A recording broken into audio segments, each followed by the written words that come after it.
How you guys doing? This is Mark Gaviglio for the Plains People podcast. This is coming out a day late and a dollar short. Well, not really a dollar short because it's a really awesome podcast today. So it's a day late. It's coming out October 1st on the Monday. We like to put these out on Sundays, but hey, man, sometimes we're busy. It happens. We both me and my producer work full-time jobs, and we don't get paid for this, so we get to do this when we can. But I do love it, and I hope you guys know that. And I talked to my brother-in-law yesterday on Sunday, and that's what this podcast is. My brother-in-law is Andrew Johnson. He is one of the owners, co-owner with my sister of the Lunchbox Eatery in Fort Ransom, North Dakota.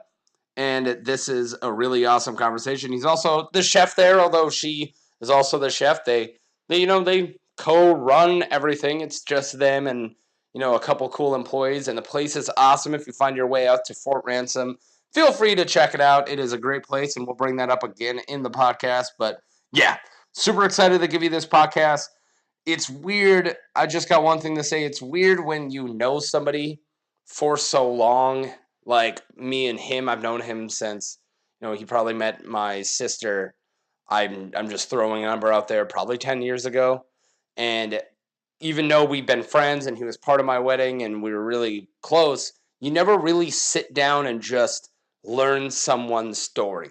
You can be friends with them for 10 years and you still won't know everything about them. So I'm glad I could do this talk with him.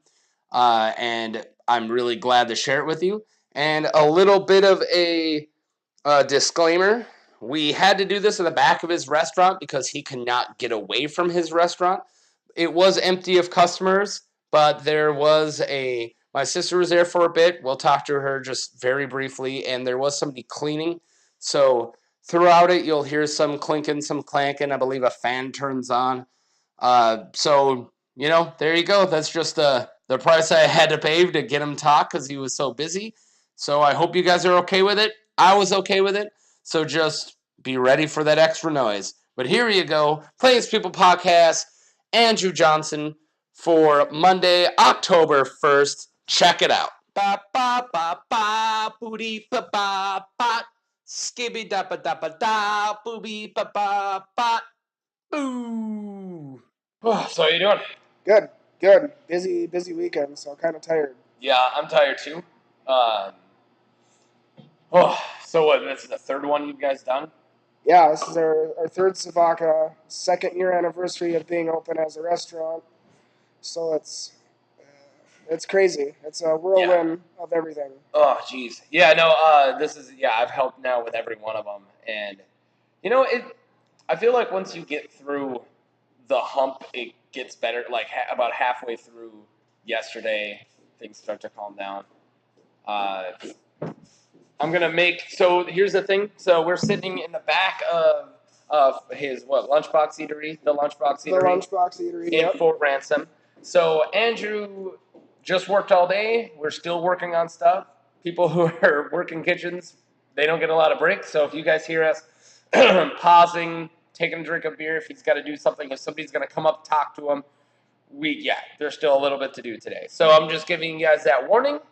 He's not really off the clock ever, or are you? Are you off the clock much? No, I'm. It's a full-time gig, and by full-time I mean 24/7. Yeah, actual full-time, not 80 hours. Or right. 40 hours. Yeah. No, it's never-ending, especially when you're a new business and you're getting yourself out there and you're pushing yourself, and you just want everybody to get to know your name and know where you're at, so they can come and enjoy your food and have a good time, All right, so this is good stuff, but this is about halfway. It was a little early. We're going to get this after about an hour, so let's work our way up to here. Yeah. So Andrew Johnson. That's me. You're my brother-in-law, and I don't actually think I know too much about you. That's the funny thing. That's just how people are, because you don't just give your life story when you meet somebody. Right. It takes a little bit. You got to get to know somebody and spend time. I mean, we do spend time together. Yeah, as much as we can. Right. But when we're together, it's not we're going to sit down and talk family history or... Especially since the restaurant opened, I've now spent probably the most time with you ever this summer, and it was when I was working. Right. Yeah. And even, and that's it. It's taking breaks or joking in between. So you grew up, you were Grew up in Lisbon, North Dakota. Yeah, born and raised. One of the last few babies to actually be born in the Lisbon hospital. Really? Um, I didn't know they even had a Lisbon hospital at one point. Yeah, it was actually, from what I understand, is they were pretty kind of top of the line at the time. But then, of course, Fargo comes along and they get bigger, better equipment. More hospitals, too. The smaller towns, they kind of, I don't like to say fade away, but they maybe kind of get forgotten about a little bit. Yeah. And, but yeah, growing up in Lisbon was crazy. I mean, it was surrounded by family, both sides, mom and dad were. Wow. Mom's from Lisbon, my dad's from Glenner, which is 15 miles south. So family was always huge. Yeah. And both families got together very well, actually. Yeah, they did? They mingled. They always do crazy family birthday parties. And, oh, man. I can't even imagine that. Like, there's home videos of one of my mom's birthdays. I think it was her 30th birthday. And here's chubby little me. You see me cruising around the floor, and everybody's picking me up and squeezing my cheeks. They just play ridiculous games. Like, there's this one where they pass the carrots to each other between their knees. And there's a couple other ones too that are just. I've seen quarters between butt cheeks. I've seen a game. Yeah, where you got to drop it in. You got to drop it in like a shot glass. Yeah, or some sort of cup. Yep. Yeah. Or darts. It was butt darts. I think I've seen. Yeah. It's basically something like that. But it was knees and carrots, less buddy. Not advanced. Not as advanced. like starting. Yeah. But growing up was, shit. I don't even know. I hung out with my cousin. We rode a lot of bicycle. Yeah, it was very typical. It's a small town. You guys didn't have a lot to worry about, so you were able to bike everywhere. Literally everywhere. You wake up in the morning, you hop on your bike. You didn't have cell phones then either, so it's, hey, what's Adam doing today? It's weird to think about how that was only our childhood, about how I could just disappear. My mom wouldn't even know the numbers of the houses I'm going to, and she's like, just be home by the end of the day, and she just trusted I could. Right. Yeah. Even that's not even a thing. That's not even weird to be pigeonholey on it now. That's just normal to know how much everything's changed. Yeah, anytime you go anywhere, you text me of kids younger and younger and younger are getting cell phones, which whatever, it's fine. They have the parental blocks on them. Right. It's so weird to think. Even in Fargo, I want to say 4th grade would bike to West Acres, and we lived in North Fargo. Right. And do you got to get that? Machine will get it. All right, sounds good. But yeah, so we even went up to, so I went North Fargo to West Acres in 4th grade by myself biking. And now if you saw a 4th grader like a 15-mile round trip. It was a nice bike ride. If you see a 4th grader biking downtown or anywhere in Fargo by yourself, I think I'd be worried now. Right. Like, and I did it then. And I'd be like, dude, where are your parents? Like, it's so weird how much time has changed. Yeah, it's, like I said, I mean, like I said, you didn't call your friends. You just rode your bike to their house. Most of them were a couple blocks away. And hey, what are we gonna do today? Well, let's go down to the bike track and hit that jump backwards, and see what happens. Or you go there and they're not even there, and that wasn't a big deal. You're like, okay, right. Like now you text and make sure. Right. You make multiple phone calls. Yeah. Hey, we're doing this today. Hey, where are you at? I haven't heard from you in 10 minutes. What's? Are you coming? Are you hurt? Or it's. Are you blonde? Are you blonde? Japan 4. No, it's crazy how insane everything has changed. Yeah. Just what was 20 years ago. Even Lisbon. So you guys, I'm skipping way ahead, but when you guys first moved back to Lisbon, was it the same Lisbon you moved away from when you brought your family there? No, actually, I mean, lots of stuff changed. Buildings had burnt down. Wow. New businesses moved in. Old businesses faded away. Just kind of crazy. I mean, it was, for the most part, it was the same,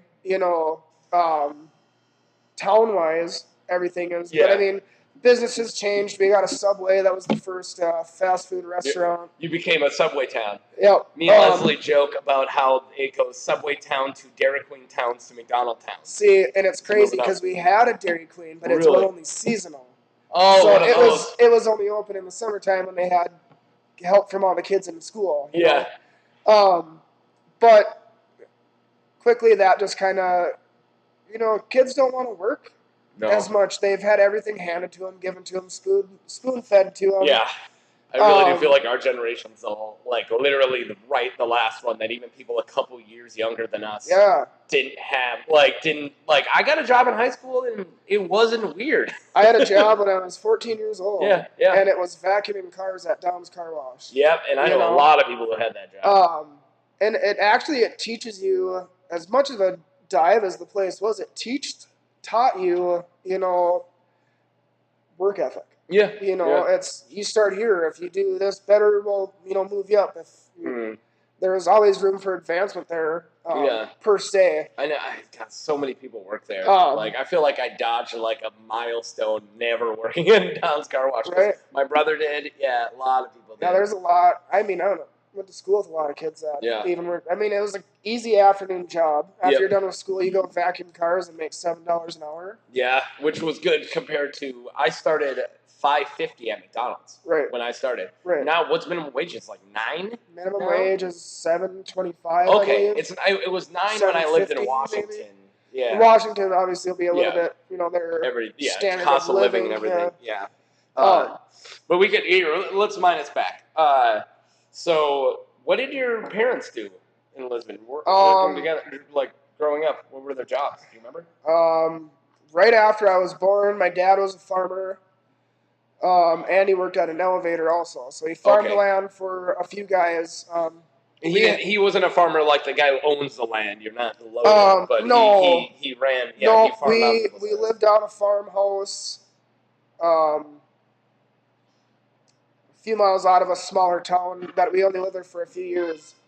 But he helped guys farm, but we also had a pig farm that we raised pigs. Yeah. So we would, literally from birth to slaughter, all the pigs came, whatever, sorted them out. When I was 4, we moved back to Lisbon. And my mom got a job at the North Dakota Veterans Home, which is the only veterans home in North Dakota, and it's in Lisbon. And she worked there the only veterans home in North Dakota? Or the first, or something along those lines. Huh. I don't really remember. Yeah, something like that. Anyways, but she worked there for, probably 12 years, 10 years. Most of your childhood? For a bulk of it. Yeah. My dad, after he was done farming, he went and worked at Case / Titan Machinery, which is now Meyer. All right, sorry guys, we paused it for a second. Your dad worked at, what did you say, Minor Equipment? Meyer Equipment. He drove semi for 12 years. 12 years? 13 years. He was a diabetic from the time he was 16, 17. All right, so it was like type 2, do you remember? Because usually if you get he had to take the insulin shots every day. Okay. Every morning he woke up, shoved a needle in his belly. Yep. Pumped insulin into him. So that might be type 1, actually. Because I think type 2 is like the pills or something. See, that's a whole other story that we could get into at a different time. Anyways, I used to help him. Like, hey, what are you doing? Oh, I'm giving him a shot. Cool. Can I do it? So I'd get to poke his belly, or I'd get to push in the plunger. Yeah. Cool. But anyways, after a while, it became a insurance problem. Oh yeah, because he's on the road. A liability, yeah. So they didn't want him to have like a diabetic reaction while he's driving. They got $500,000 worth of equipment that he's hauling around. So as an insurance liability, they told him, hey, we can't let you drive truck anymore. But they allowed him to stay with the company. He built, stayed inside. The guy could literally build anything out of anything. He was, we remodeled our house, completely remodeled, like the whole basement tore apart, walls busted down, walls put up, like put in subfloors. And I'm like, how do you know how to do this? And he's just like, oh, I just do. It's like you don't just know how to do these things, You do it once, you mess up, and then you figure it out the second time, and then you're doing it. Right. But anyways, so they switched him he built farm equipment up until when he passed away. So he worked for the whole same company for 24. How old was I? I was 20 when he died. Okay. So 16 years. Jeez. He worked for the company, and I'm guessing he would still be working for him today if he was alive. Yeah. But So, all right, now we're gonna ask because. So, how did he pass? Was it cancer? No, Sorry. he had high blood pressure, and he was also diabetic, like I said. Yeah. But he ended up having a massive heart attack. Oh, yeesh. That's horrible. But I mean, what do you do? Yeah. You keep giving on, and Yeah. you do what you do. So no, he passed away, but he worked for the same company forever, and he probably still would. Yeah. And like I said, my mom, after she quit the veterans home, she just worked little odd jobs here and there. She worked at the grocery store for a few years, and then we moved to Fargo. Yeah. And how old were you when you guys moved to Fargo? 15. 15. Yeah, 2000. Yeah, that sounds about right. Because in 2000, I was 11. 14, so yeah, you're about 14 or 15. Because you're what? You're 2 to 3 years older than me, right? Well, Maddie's 2 years. I'm the same age as your sister. Okay, so then you're 2 years. So yeah, something like that. Yeah. But it was ninth grade, right after the World Trade Centers.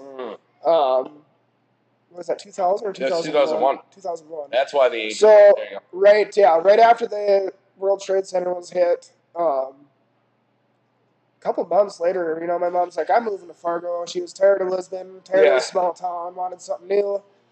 And my dad actually signed me up for school in Lisbon, so I stayed and went the first 6 weeks until I got my first report card. And then moved with my mom to Fargo because she was living by herself and, just an apartment by herself. Yeah.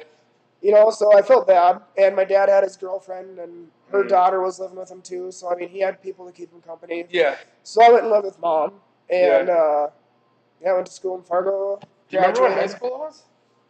Discovery. Oh, Discovery. Yep. Started at Discovery and then graduated Fargo South. I didn't know you graduated Fargo South. That's weird. Yep. I really didn't know you graduated from a Fargo high school at all. Yeah. So Fargo North. So you graduated same year as Maddie? 2005. Yep. Wow. Yep. But in South Fargo. Yep. So we're rivals. She's Fargo North, I'm Fargo South. Bruins versus the Spartans.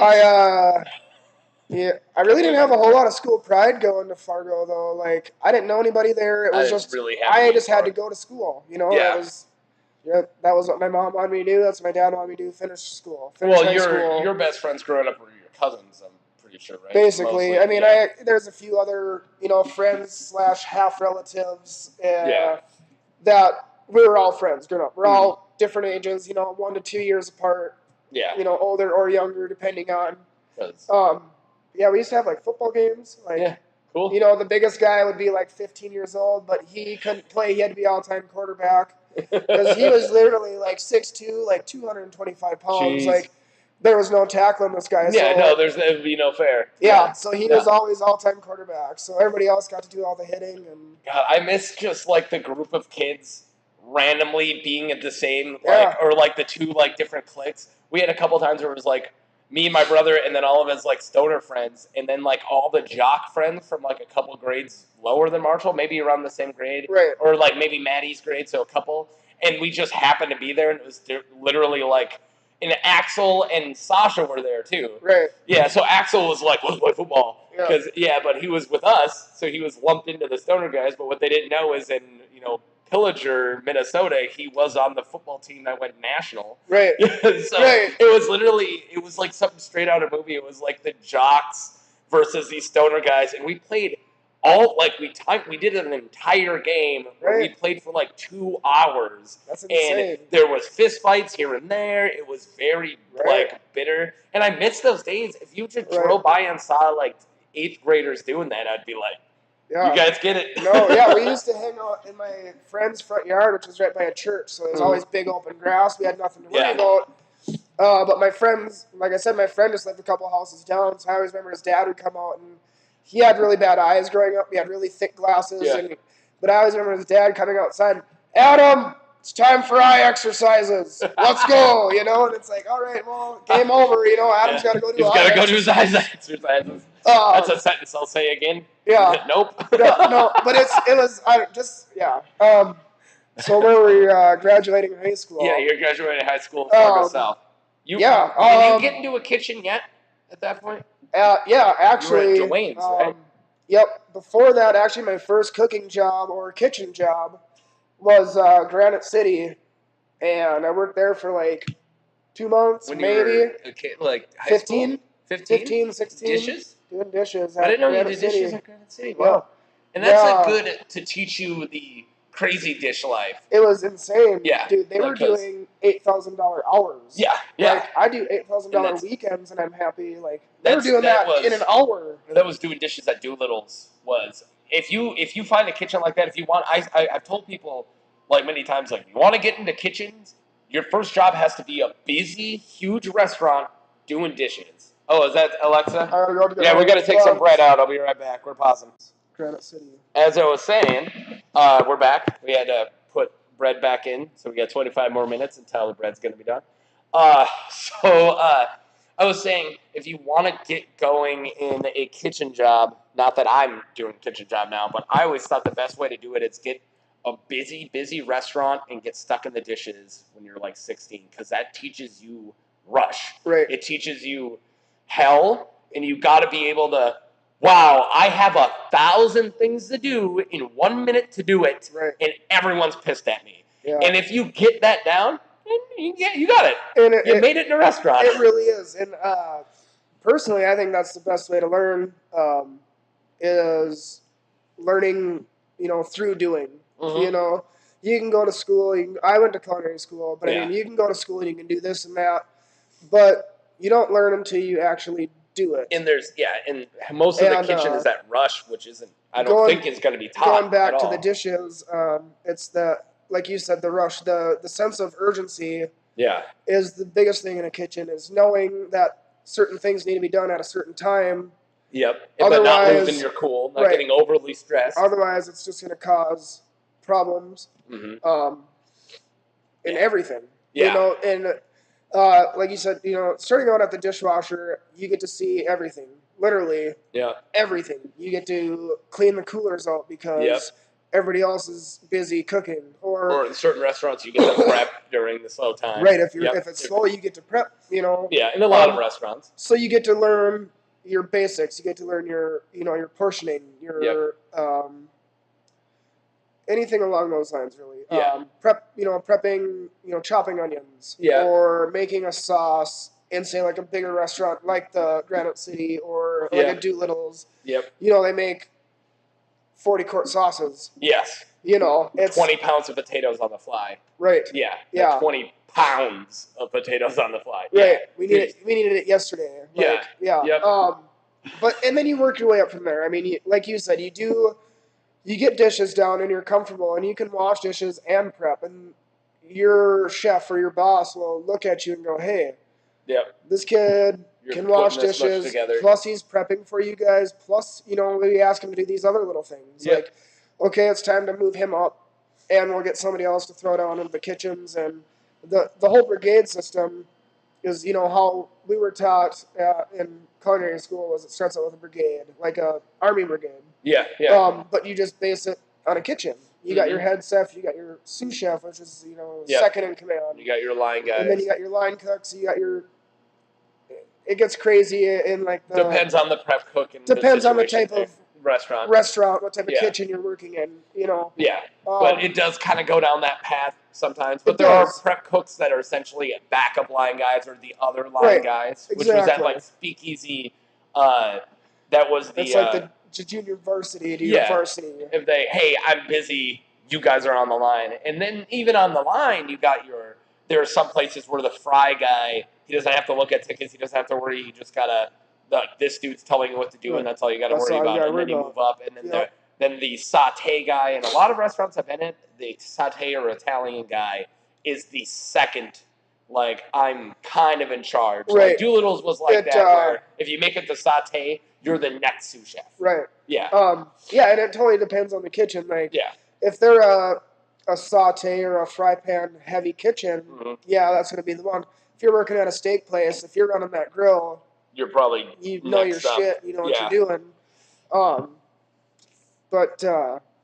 Work your way up through the steps is the way I would like to go. Yeah. Preferably, I mean, after going through culinary school and learning how much money you waste, and I don't like to say wasting money on education is nothing. I went to art school, man. You can say whatever you want. Culinary school is basically the same thing. Yeah. It was, for me personally, it was $40,000 Yeah. for 1 year of school. Jeez, yeah. I'm not too far. And then by doing that, they're also filling other kids with a false sense of hope. Yeah.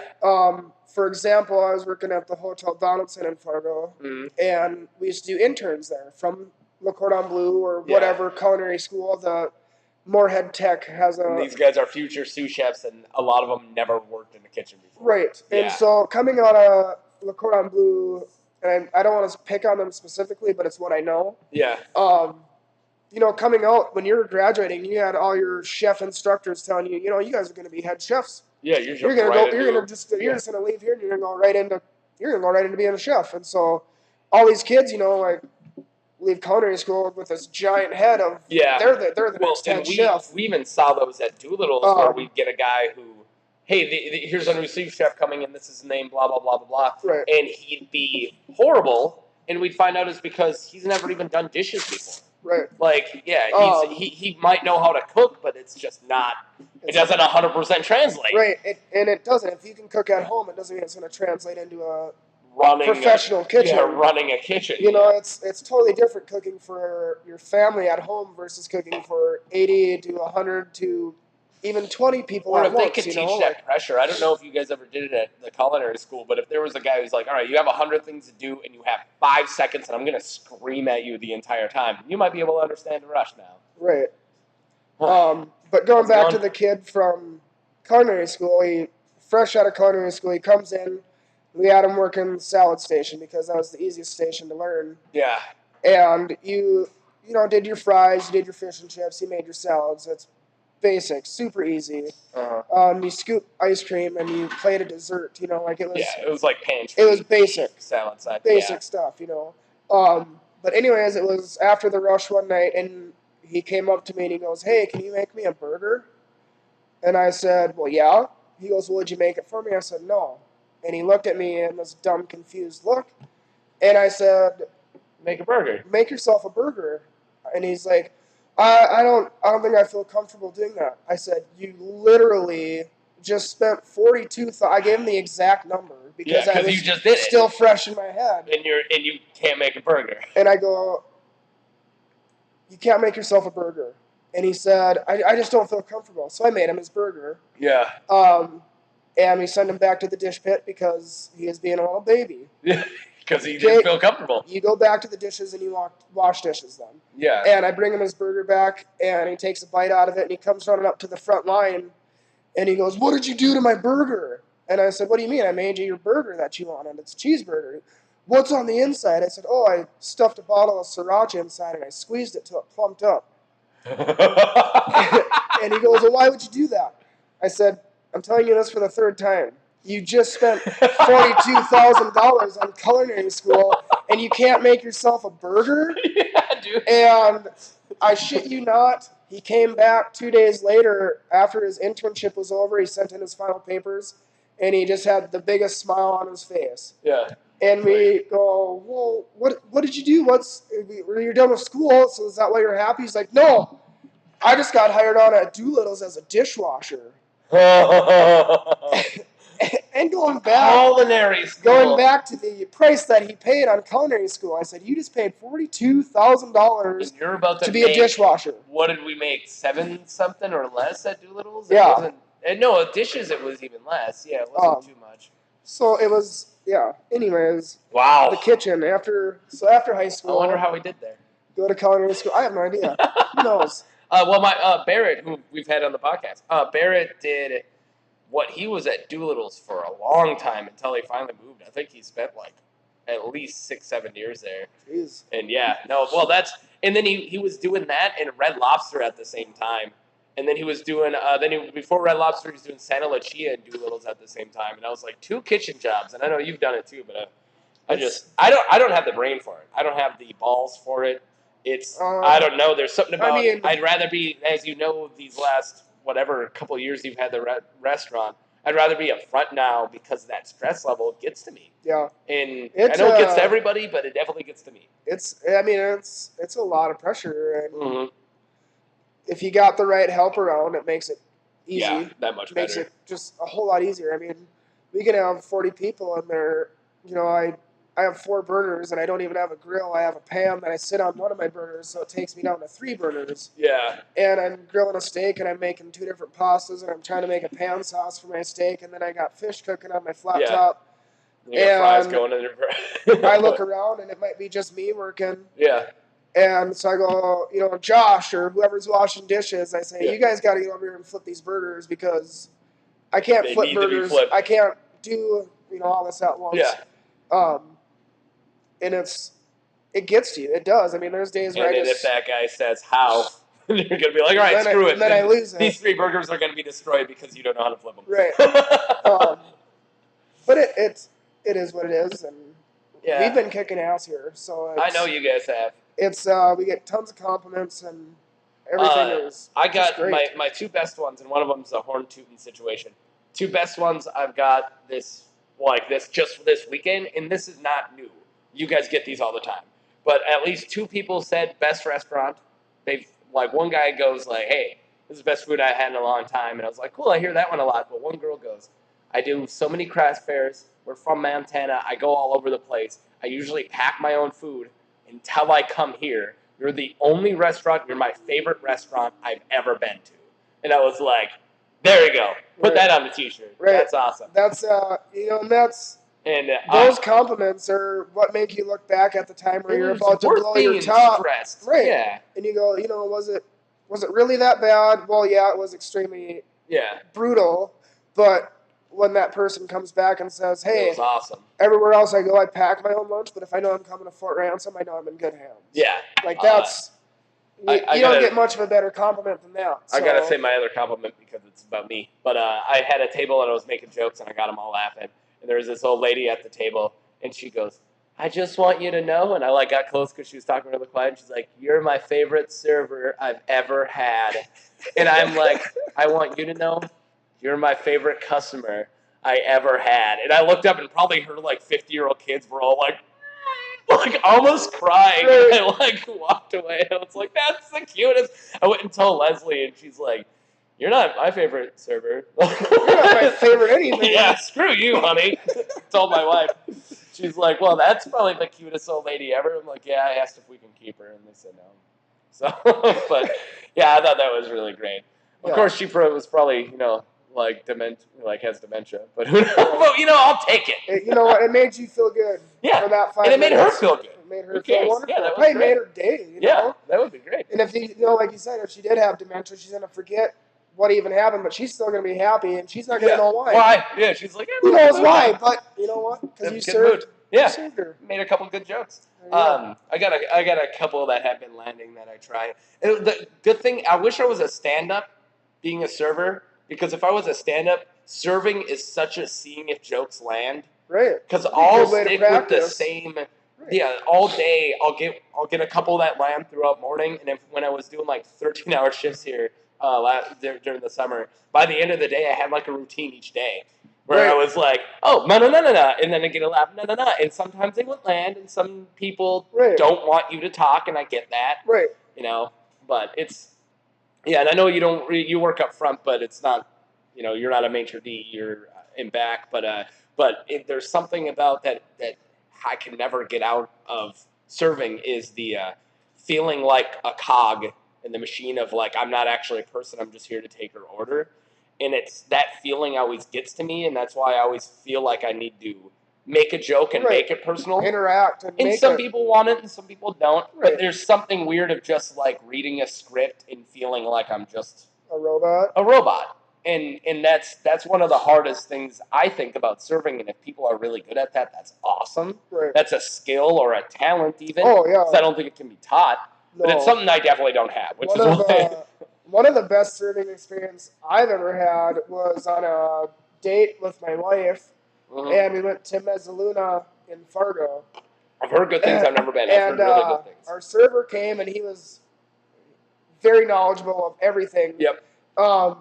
But he was playing with accents that day. Oh, that's funny. And so he came out, and he was telling us about the Scottish Atlantic salmon, and then he got this Scottish accent, and he was talking about Nessie, and, this going on, and then he started talking about something else, and then he kind of changed his, Yeah, changed it to a different one. Yeah, and it it was just a totally cool situation. Yeah. You know, and even being to like places in Vegas, like you know, you sit down and you think it's just going to be this whirlwind of magic because you're in Vegas, But and it's literally some toothless lady comes up and slaps a menu down on your table, and she's just like, "What are you having?" You know, and it's like, this is Vegas, but then you go to Fargo, friendly Fargo, and you get a cool server that just likes to have trying fun. his accents for the day. Right, Yeah, no, and that's something I would love to do. Is each table like, all right, I'm going to do British for this one, just see what's up. That's really funny. I would love to do that. But that was probably one of the coolest serving stories that I could, come up with. Now, let's stick the hook and rewind us. Let's hook back. So, you were at Dwayne's before you graduated, right? Yeah. Dwayne's. After. And I want to say, I love Dwayne's. I still eat it. I do the house special at sauerkraut. It's better than Sammy's Pizza. I'll say it too.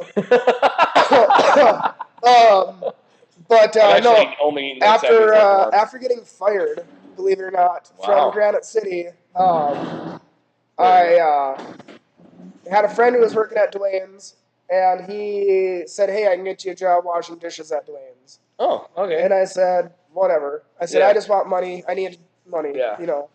So I got a job working dishes there, and within 2 weeks, they're just like, "You're the best dishwasher we've ever had here." Oh, jeez. Okay, I just got fired from Granite City, but sure, I'll take it. You know. Tell Granite City that. Right. You know, and they're like, "Well, you want to start cooking?" I was like, "Yeah, I get to wear that baby blue instead of the dark blue." Yeah, bring it on, you know. Yeah. Well, also I like being a pizza. Pizza's a fun assembly line. I love pizza. Anything about pizza. I mean, if I could, I'll eat pizza every day of the week. Yeah. Honestly, especially with the amount of toppings and different sauces. Yeah, and the versatility of it. Yeah. Everything. I mean, you can have sweet, two different savory, pizzas that aren't even close to the same thing. Right. Yeah. You can go just all different directions with pizza. Literally any way you want to go. As long as there's crust, some type of sauce. Right. That's it. Dwayne's was awesome because we made our dough daily. That's a big thing. We made all of our sauce in house. We cooked all of our meats. It was no processed, baked, sausage crumbles or beef crumbles. Yeah. It was literally, they had 2 7-pound chubs of beef, and they put them in a hotel pan and stuck them in the pizza oven. That's awesome. I didn't even know that about Dwayne's, which makes sense. You can tell the difference. And then halfway through, they bring out their potato masher. They smash that meat down, break it up. Wow. Stick it back in the oven, let it finish cooking, pull it out, cool it. That's awesome. There's your hamburger for all their sausage was fresh sausage. You literally grab a chunk of sausage out of the bin and you're slapping it down on the pizza. Awesome. They sliced all their cheese themselves. They don't use shredded cheese. It was sliced. It just everything about it was just real. Working a couple different pizza places, I realized how rare it is of a place to make their own dough. Yeah. I worked at I'm not going to say which restaurant because I'm not about to say a good thing about them, but I worked at a restaurant that was rather kind of fancy, semi-fancy, but their pizzas were frozen crust until you cook them. You're putting things on a frozen crust. So and then I worked at a big chain restaurant that got their dough delivered daily. And I will say this, the only place I worked at where they made their dough every day was Chuck E. Cheese. Made their dough every day. And that's... Yeah, I was like, this of all places? Yeah, no, when I worked in Minneapolis, when I was going to school, I worked at a pizza place down there, and we made our hand-tossed dough, or, your traditional crust. That's the only dough we made daily there. Oh, wow, Their deep dish was delivered daily, but it was made by their own bakery in Minneapolis. Something. Yeah. So they were Minneapolis. Right. Yeah. So they weren't fresh-ist, per se. Yeah. But I mean, it was still delivered within, 1 day of being made. Yeah. Which is something. Then this place, obviously, they knew what they were doing. They started out, there was 3 Jewish guys, 1 pizza place, and within 30 years, they opened up 27. Yeah, jeez. Of those 27, I would say, I think a third of them grossed over $1 million a year. Wow, that's good pizza. And it was. I mean, I was working in one of the suburb cities, and that place would get nuts some days. I'd walk in If I didn't have school and I was scheduled the morning shift. Yeah. You know, this morning is when you were in shift. college. Morning shift was 10 a.m. You know. Yeah. I love that about kitchens. Right. Is hey, I'm gonna go open. It's noon. Right. But I walk in and they literally have 2 tickets of 45 pizzas each. Oh. And I'm like, what are we doing today? This is one of my first days there. And they're like, oh, we're feeding to school today, or some whatever. And you're like, did we prep all morning? No, did anyone? Right. Like, no, and ready for this it's crazy. So then you walk in and you see the 6 people that are normally there, and everybody's busting ass getting these pizzas. Yeah. I mean, you literally had delivery guys pounding out dough. Yeah, that's because they cross-trained. You know, like even though they were specifically a delivery driver, they still, to get raises, you could cross-train. Yeah. So even though you're a delivery driver and that's your main priority, and you make X amount of dollars, if you knew how to run the dish area, if you knew how to run the line, how to run the hoagie station, it gets added to your pay for everyone that you would take tests on them. Yeah, that's cool. Even though you didn't work in those stations, you could. That's actually what we do at the factory too. Yeah. Like that's exactly I work on a job that's 3 tiers, and it's 3, 2, and 1, and 3 that's where you start. Right. And there's 14 tests, and if you take 7, you're now a 2, and you get paid more. And if you take all 14, you're a 1, and you. Right. Yeah, and I'm actually testing on Monday, so tomorrow actually. Yeah. So that was cool to see, like, how different businesses run that way too. Mm-hmm. But yeah, going back to Dwayne's Pizza, worked that all through high school. And if there's any pizza place that actually makes you want to be a cook, it would be a place like that does everything from scratch. Right. And if you worked at like chain restaurant number 1, you probably wouldn't get a feel for being a cook. You're an assembly line worker. Pretty much, like, yeah. I know plenty of cooks who worked at like Chili's or whatever. Or you heat up this bag for 10 minutes. Or Yeah. You heat that. I think I worked at Doodles in high school, and then I know somebody who worked at. I'm not going to throw the place on a bus, so I'm going to say a couple. It was like a Chili's or a TGI Fridays type place, right? And it might not even been one of those. It was something like that, and like literally all of his things were portioned out. Is you grab bag A and bag B, and you add heat that it's just going to go up to where it needs to be, and like literally no one can mess it up, right? And I was like, how are you going to be a cook that? Right, like you're not. You're a person who can be interchanged with a robot. Yeah, literally. And because we haven't made a robot to do the 3 things you still have to do. But a robot's doing everything else. But he's not doing what you're doing yet. Yeah. Being able to, work at Dwayne's and to see that everything can be made in-house. From scratch, and the benefit of it being fresh, the benefit of it being like that, and you taste the difference. To go back to the pizza place in Minneapolis, we would still get, like I said, even though they were very smart businessmen, to go to like the foodie aspect of it, they didn't have. I'm gonna drink this beer. Fresh sausage. It was the sausage crumbles. They didn't have fresh beef. It was beef crumbles. Yeah. They had shredded cheese that came pre-shredded. Which most places do. Yeah. I get it. It's a lot easier. It's probably maybe not all that much cheaper, but but I guess on time it may be. Right. That's the timing. Or also uniform is a huge thing. You're not paying somebody 45 minutes to sit there and shred. Yeah, and then uniform is a huge thing. If they want a lot, I know you're not this type of manager, but a lot of managers want one dish to look exactly like the next dish, which I find weird. It's like, don't you want to make it feel like a person made it? Yeah. But I know it's like 2 sides of the same coin. Is do you want something to be picture perfect, or you want something to be a little more artistic and which I know in a kitchen there's a place for both of those things. Right. And if you know what you're doing, you can. I mean, like, the only thing that's pre-portioned here is our noodles for the pasta. Really, I mean, steaks, obviously, that's a whole different story. You're not cutting it off the cow each steak. Yeah, I mean, I can't cut steaks to order. I mean, I could, but it would. I don't have time. But you're doing pretty much everything else to order. The only thing that's pre-portioned is our pasta noodles.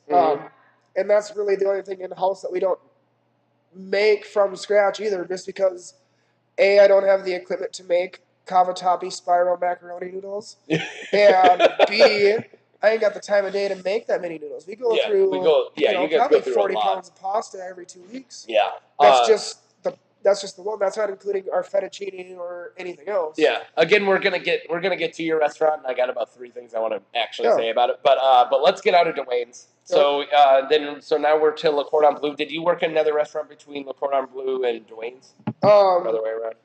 No. After I graduated high school, put in my 2 weeks at Dwayne's. Hey, I'm going to college. You know. Moved to Minneapolis. I had worked through the summer. You were what, 18 or 19? 18. Okay. So right after graduation, I went and worked summer help at Bobcat facility, building Bobcats. I saved up like $4,500 in one summer. Nice. So moving down to Minneapolis, I had a little bit of money in my bank. Yeah. I didn't have to get a job right away, so I had time to look for what I wanted to do. Yeah, that's good. So you didn't get stuck at McDonald's. Right. So you could find there's like an artisan pizza place. Right, exactly. So I go, I don't want to work at your chain pizza places, or I don't even want to work at a pizza place per se. That wasn't That wasn't even. That's not what I was looking for. Was what you were looking for. Right. So I'm like, okay, I don't want to be at Pizza Hut. I don't want to be at Domino's. I don't want to be at McDonald's. Yeah. You know, what else can we find? So you just go drive around the neighborhoods. Oh, this place, you know, and you do a little research on it. Oh, it's just a chain in this area. Yeah.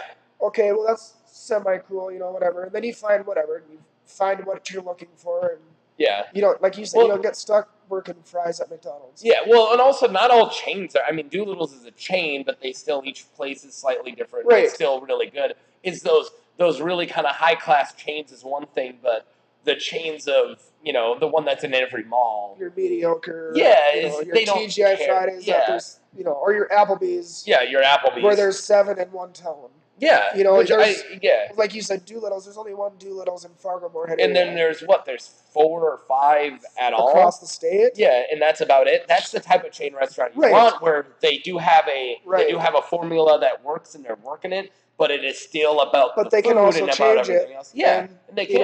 And even some Doolittle's are still just a wood-fired pizza place. Right. Or whatever, or wood-fired, like they just got 1 or 2 things, or it's a bar and grill, and some are super huge, like the one in Fargo's gigantic. It's a big restaurant. Yeah. Huge. Yeah, and the craziest thing I ever saw, and what I liked about working there first, is I worked at a tiny little fish market in fish house called JJ's Fish House in Poulsbo, Washington when I went out there for school.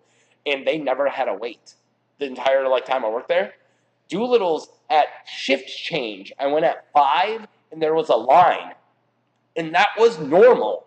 Walking to a line at 5 o'clock, which is shift change, it's supposed to be empty. Right. That's your, hey, we can, and you're walking into people like, now you have to walk in line and grab everybody's dishes and flip the entire line when they have tickets across the board. Right. Every table is full.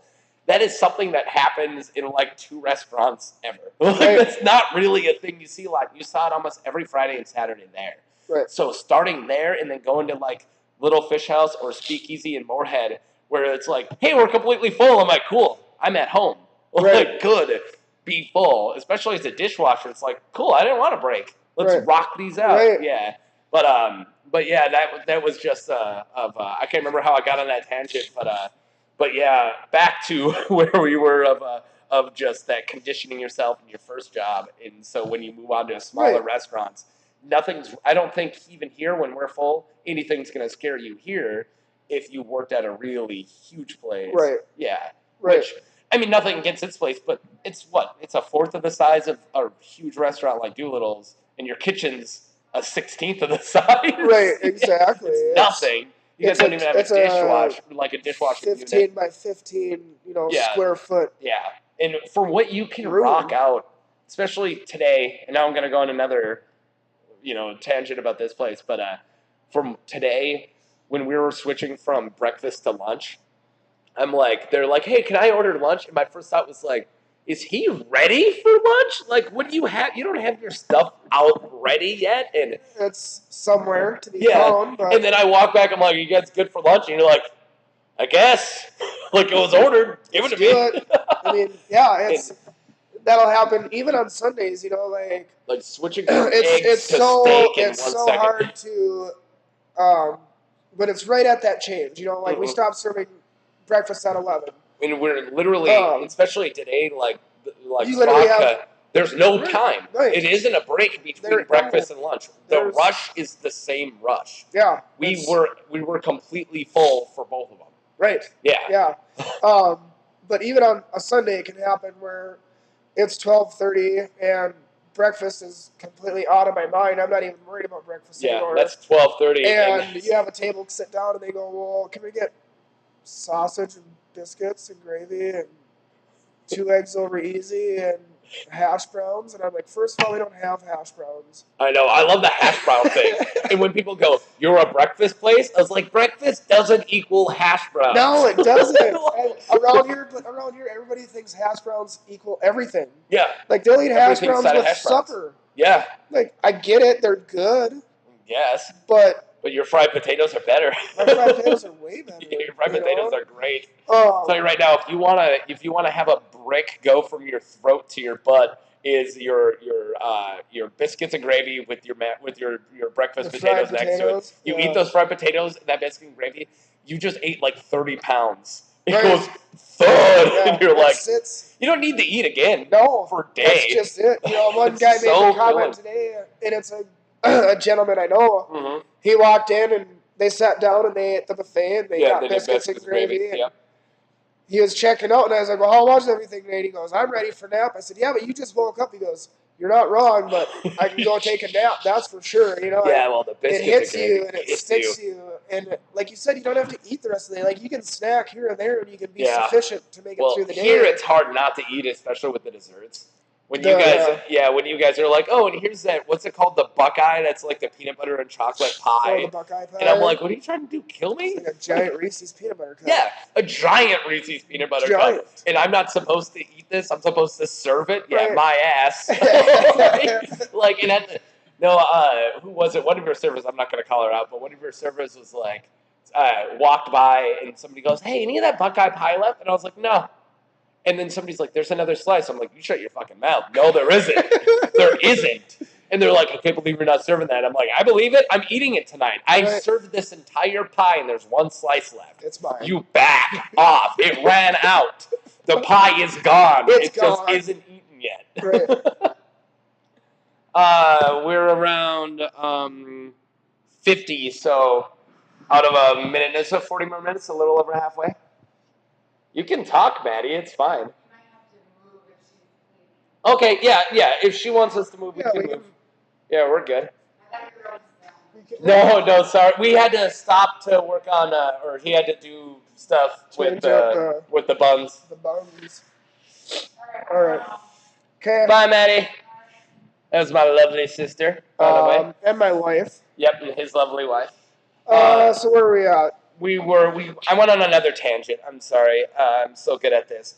We were both, I love that. I'm like, all right, are we completely fried? Let's do a podcast. Right. Let's see. We just had a billion different items run through my head this weekend. We can move now. So if we're at about 50, you can literally get up to like as far as you want in the next 10 minutes. Because we can talk about this place for 30. Right. So we can rock through your life as much as you want. Well, so we're in Cordon Bleu. We're at Le Cordon Bleu. Pizza place. Yep. Working on. So graduation. Actually, about halfway through culinary school at Le Cordon Bleu. Came home. It was around Christmas time. Yeah. There was still snow on the ground. Maybe January. Okay. Either way, and came home to visit family. Sister, my niece was about a year old. I think just had her birthday or something around. Something was going on. And I was sitting down talking with my sisters and my mom. And that's when Mom kind of dropped the bomb that she had cancer. Okay. Had stage 4 lung cancer. She had stage 4 tumors on her brain. Like, that was inoperable. Pretty much was a death sentence. But she had the absolute best outlook on it, and instantly, never said it was ever going to beat her. She was going to beat it, and she pulled that weight. I mean, my mom was pretty tiny, petite lady. She's like 5'2", like 120 pounds. Yeah, the opposite of the rest of your family. Right. Big guys. We're big, burly. Yeah. But anyways, and after she did the whole kit, I mean, she had chemo, she did radiation, she did the whole shebang. The whole shebang, and I mean, by the time she was done, she was bald, about 90 pounds, maybe soaking wet. Yeah. She was beat down, and it was just, so she passed on. But halfway through culinary school is when I learned that, and I almost just quit then and there and just said, Surprised no, you didn't. I'm staying. But that's not what my mom wanted. Yeah, she would have sucked. In high school, when I figured out, culinary is what I wanted to do, like, she was total persistent on pushing me towards, do what you want to do. Do what makes you happy. Mm-hmm. So I took all the foods classes in high school, went to La Cordon Bleu. She actually did a chaperoned trip through high school. My mom was a chaperone. So she got to go check out the whole school, everything too. And she's like, if you're going to go, you're going to go to the best place. Yeah. And at the time, that's what they were barking, is they were the best place for culinary. They were the best place for everything. Whichever college marks that. Right. Yeah, I went to the best art school ever, by the way. But the fact that my mom got to see it is what kind of pushed her over the edge. Like, this is where you're going to go. This is what you, because I offered, I was like, well, maybe I should just go to the tech school in Moorhead. Mm-hmm. Save me a little extra, save me some cash or whatever. And she's like, just do it. So I did it. Yeah. Moved to Minneapolis. Did it. Well, if you're going to do it, do it. Yeah. Right. Yeah. So, finished culinary school, did my internship at the Hotel Donaldson in Fargo. Did you make a burger? Dude, I made everything I could in that place. I mean, so the opposite of the other guys. One of my first days there, we were doing a wild game feed, and we had ostrich breast, and we had frog legs. God, and I can't believe I've never eaten there. All this hit the bar up. Crazy, gaming meats and different things, and they were like, "All right, you're in charge of the bison carpaccio."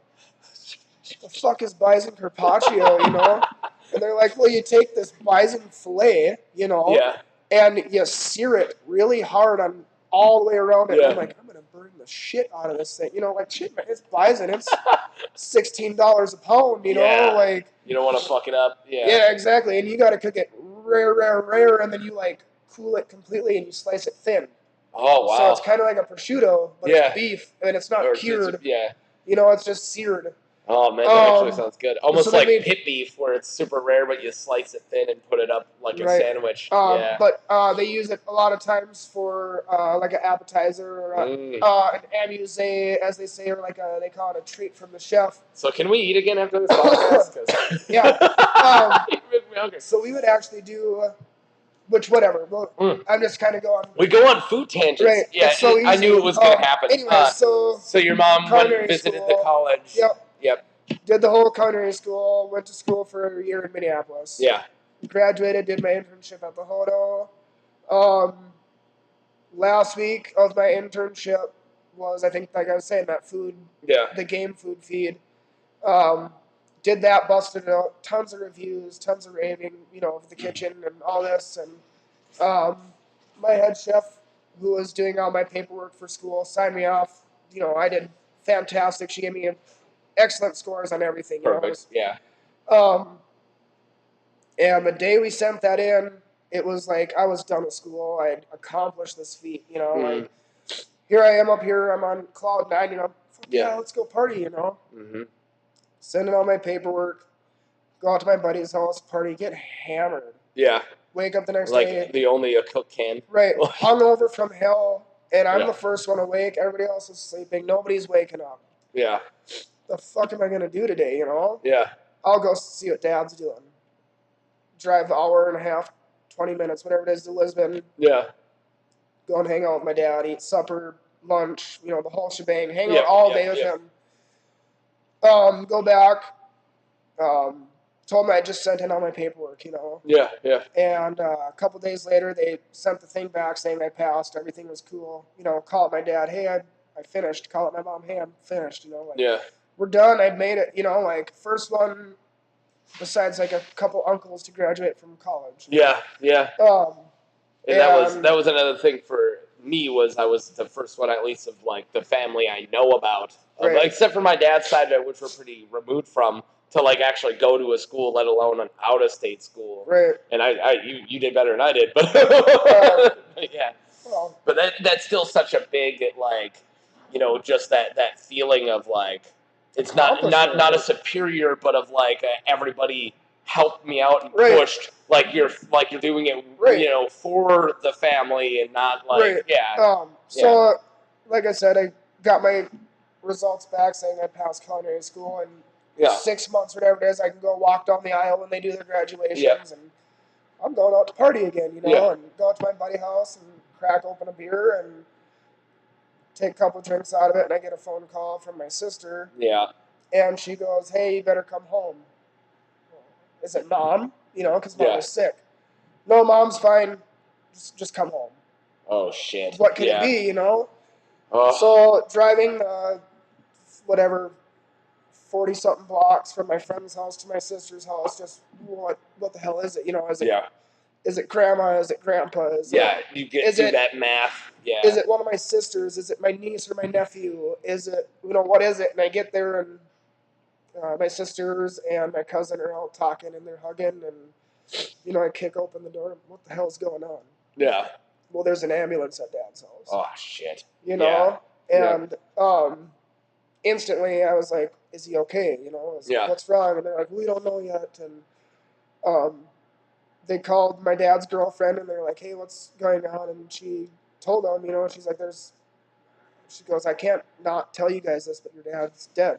Jesus Christ. She goes, I found him laying in his bathroom, whatever, he had been sick, he'd had the flu, or what they thought was the flu.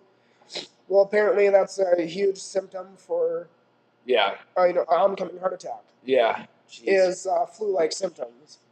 So he just thought he had the flu, whatever, and he knew he had high blood pressure, and he was on medications and shit for it, and just whatever. So he had a heart attack, and I just I look back as the week before of at least he knew, that I finished college. Yeah. He knew that I was pursuing, going in the right direction. You had that awesome day where you hung out and everything. Yeah. Right. And so I think about that a lot, and I'm very thankful that for some reason I woke up at 7 a.m, hungover, drunk, and just first thing that popped in my head is I'm going to see my dad. I mean, you had a bunch of milestones after that, but at least he got to be there for one of them. Right. Like, maybe not wedding or the kid, but but he got that one good one. Yeah. Well, they got the high school graduation, of course. Yeah.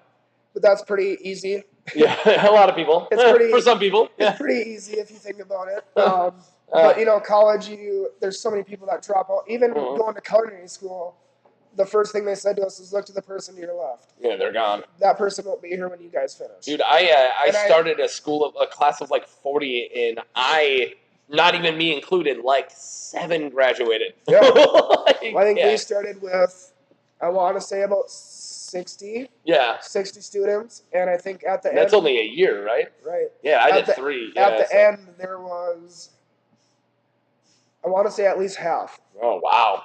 Or close but to. But also freshmen, there's a lot of freshman dropouts anywhere, like especially our school, a lot of freshman dropouts. Right, it's just. Where you look at pictures and you're like, who is that? Yeah. Went to school with us for a year. Huh. Right, but it's, it's your first time being out on your own, and there's a lot of that. Making your own decisions and not having to deal with the consequences per se, which but eventually you do. But you do. You no matter what, that's going to happen. Okay. So you get, whatever. Man, we are just the worst for tangents. Yeah, it's terrible. So after, I found out the news that my dad had passed away, well, the reason why I stayed close to Fargo was because my mom was sick. Yep. Otherwise, I could have literally went anywhere in the continental U.S. Yeah. My grades weren't the best to go overseas. Mm-hmm. But I didn't want to go overseas anyways. Yeah. I don't know anything about it, so that's complete foreign to me. Literally. Right. So I just, whatever, but I chose Fargo because it was close to my mom. She was sick. I wanted to be with her, which I'm glad I was because of, if I wouldn't, you weren't able to hang out with your dad that day. Right. Yeah. Exactly. So there's some cleaning going on, but I'm going to cut through the podcast. We're fine. I won't hit pause. So hopefully you guys will be good. After my dad, found out my dad had died, I took a couple weeks off of work, and they were totally cool with it. They're like, we totally understand. Anywhere. Like, and I thought that was very cool of my employer at the time, the Hotel Donaldson, to do that. And not only did they allow me the time off, but literally within less than 30 days of my dad dying is when my mom died. Yeah. So within a month's time, Jesus. I took about 3.5 weeks of work off. Wow. And the cool thing is that they paid me for the majority of that. Like, um, a lot of the other line cooks there, a lot of even servers, front of the house, even hotel, employees, all gave like a portion. Wow, that's so cool. Like everybody kind of contributed, and so like they were still like they obviously understand. Like I just lost both my parents. I'm a 20-year-old. Yeah. Just graduated college. Like I got no one to fall back on. I got no, so they know that my job was what I needed, and they knew that if I didn't have this money for 2 weeks, 3 weeks that I was gone, that I didn't have a place to stay. I wouldn't be able to pay my rent or anything like that. So that was very cool of them. After working my way up through the Hotel Donaldson's, line, I went from being an intern to being salad prep to being saute to being grill, and then was the lead line cook there for about 6 months. So wait. I think we're about now. Maybe we're gonna get to it. When did you meet my sister? You were at Hotel Donaldson at the time, right? Yep. Yep. I had, it was just about, well, the 1 year anniversary of my dad passing away is when we found out that Maddie was pregnant. Okay, so sometime in between. So it was actually, that would have been November of 2007. Yeah. And I graduated, 2008, and then Zane was already a thing by then. Right, just right after your graduation is when Zane was born. Yeah, June, right? Yeah, July. So it was right, July. So then I left in August. Yeah. Yeah, so wow. But yeah, so after I had, worked my way up and was lead line cook, I met Maddie through my head chef. Yeah. My head chef, Josh, and her head chef, Troy, were really good friends, worked at the Hotel Donaldson together. So a tiny bit of backstory. So very close to the same thing he just said, you could put on my sister of kitchens since she was 14. She was at Speakeasy. Yeah. And that was probably something you guys could talk. She's been in the kitchen, since. And she got me my job at Doolittle's. She was prep at Doolittle's, and I think she worked on the line too. But she was night prep, which was like pretty much the other part of the line. Also held 3 jobs at one time. Yeah, which she did. Yeah, well, that's all different kitchens. Yeah, that's something that you get from my mom, right, of the multiple jobs, for better for worse, but right. But of the, and even me, is days off really do give me anxiety. I have 100 hobbies, and it was from my mom. Is I have a week off from the factory, every single day's planned, and that'd be exactly if you ever gave Maddie a week off, which she's probably never had in her life. Right. If you gave Maddie a week off, I bet she would have something every single day. Right before we opened the restaurant. You had a week off? I went to Oregon. Oh yeah, that was it. I remember that. Yeah, that was that awesome was probably trip, actually. Probably one of the only times since she was 14 she had a week off. Yeah, I mean we've had random 3-day getaways to like Duluth or something like that. Ones. But no. So she kitchen. Pretty much the only difference is she didn't go to school. Culinary school. Right. She knows just as much, if not more. Yeah, she's a heck of a cook too. But in good thing about her is, back to the work ethic, is if you want to be in the back, she's front of the house, she's everything. You guys just have like a really good rhythm of like, there isn't a job in here you guys haven't done a cajillion times. Right. And that's the best thing in a manager too, is I remember, here's a really quick tangent. So I remember having a boss in, just like a guy I worked for. I was like, it's kind of his assistant, but I rebuilt his house once. I would babysit his kids. It was when I lived out there. And then I mowed his lawn. I worked in a couple of his jobs he had. Side jobs. Whatever. I just did all this stuff for him. And I knew him my entire time out there. He paid me every time I was out there. Right. Yeah. And he's like, Mark, I want you to know, I'm not going to tell you to do anything I haven't done 100 times. And I was like, yeah, duh. You're the boss. Of course you've done it 100 times. I didn't realize that was a luxury. Right. Because I just assumed, And then I remember getting a job at the factory where you would have people who didn't work their way up from the bottom, who are now your boss, who'd be like, yeah, do this and this and this. And I'm like, you don't know what entails in that. Right. You don't know that what you just told me is 8 hours of work. And Right. if you see me again, whether it's 8 hours later or 5 minutes later, you're going to give me 8 more hours. And I only have a 12-hour shift. And that's what I like about you and Maddie is there's nothing in here you guys haven't done 1,000 times. Right. Is that anyone you're like, hey, do dishes, you spot sweep, you do this, you do this. Because you've done them all. Right. Right. Yeah. No.